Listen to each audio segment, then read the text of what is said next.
தேங்க்ஸ்ண்ணா. தேங்க்யூ. நம்ம வந்து நுங்கம்பாக்கத்தில் பிக்கப் பண்ணிட்டு தாராமணியில் ட்ராப் பண்ணிட்டு ஒரு கஸ்டமரை அவங்க ஞாபக மறதியாக வந்து அவங்க மொபைல் ஃபோனை நம்ம வண்டியிலே விட்டுட்டு போயிட்டாங்க. இதில் என்ன ஒரு முக்கியமான விஷயம் பார்த்தீங்கன்னா, அடுத்த பிக்கப் எடுத்து போயிட்டேன் எக்மோர் சவாரி. அந்த எக்மோரில் வந்து அந்த கஸ்டமர் வந்து பின்னாடி ஃபோன் இருக்குன்னு எடுத்து கொடுத்துட்டாரு. எப்படின்னா ஃபோன் வந்து இது மாதிரி இருக்குது சொல்லிட்டு நானும் போன ஆர்டர் ஏன்னா ஊபரில் ஒரு ஆர்டர் தான் எடுத்தேன். எனக்கு முதல் ஆர்டரே தான். ஊபர் கஸ்டமருக்கு அடிக்கடி ஃபோனே போகல. அந்த ஃபோன் சுவிச் ஆஃப் இருக்குது. அப்புறம் அந்த ஃபோனை வாங்கி சார்ஜ் போட்டு ஆன் பண்ணிட்டேன். ஒரு 10 நிமிஷத்துக்கு ஃபோன் வந்துருச்சு. ஆனால் இந்த மாதிரி நாங்கள் தானே இந்த மாதிரி முன்னாடி வாங்கலாம் இந்த மாதிரி ஃபோன் சுவிச் அது மாதிரி ஆயிடுச்சுன்னா அப்படின்னு சூழ்நிலை சொன்னாங்க. சரி நான் வேறு எக்மோர் போயிட்டு இருக்கேன். நான் போயிட்டு ரிட்டன் வந்துட்டு உங்களுக்கு தரேன் லொக்கேஷன் மட்டும் அனுப்பிச்சு விடுங்க. லொக்கேஷன் அனுப்பிச்சு விட்டுட்டாங்க. இப்போ அவங்க பிக்கப் பண்ண தான் போயிட்டு இருக்கோம். நாங்கள் போய் கொடுக்கும் முதல்ல போனேன். எவ்வளோ பயத்தோட வந்துருப்பாங்க ஃபோன் மிஸ் ஆயிடுச்சு அப்படின்னு.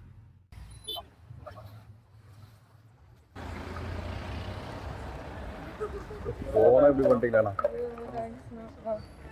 சுவிட்ச் ஆஃப்ல வந்து நான் கஸ்டமர் எடுத்தாலும் அவ்வளோதாண்ணா. அப்படியே போயிட்டு இருக்கோம். கஸ்டமர் தான் எடுத்து கொடுத்தாங்க சொல்ல போனோம். பேசிட்டு அப்படியே இறங்கிட்டோம்.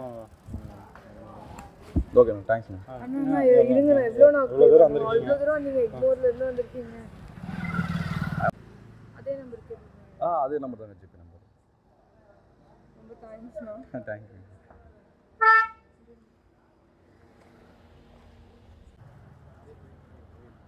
ஒன்றும் அர்ஜென்ட் இல்லைங்க, பொறுமையாக கூட பண்ணுங்க.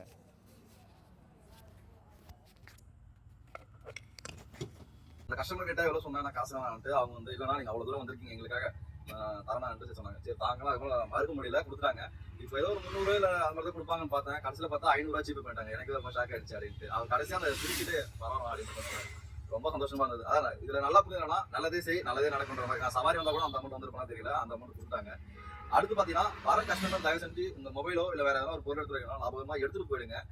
எப்படி சொல்லணும்னா பின்னாடி உங்களுக்கு தெரியாது. முன்னாடி எதனா இருந்தால் நாங்கள் எடுத்து நாங்கள் கஸ்டமருக்கு ஃபோன் பண்ணி கொடுத்துடலாம். இப்போ பின்னாடி வர கஸ்டமர் எல்லா கஸ்டமர் தப்பு சொல்ல ஒரு சில பேர் இப்போ அவங்க எடுத்துகிட்டு போயிட்டாங்கன்னா இப்போ அதை நாங்கள் எடுத்த மாதிரி தான் கணக்காயிடும். ஸோ முடிஞ்ச வரைக்கும் உங்கள் பொருளை நீங்கள் சேஃப்டியாக வச்சுருங்க.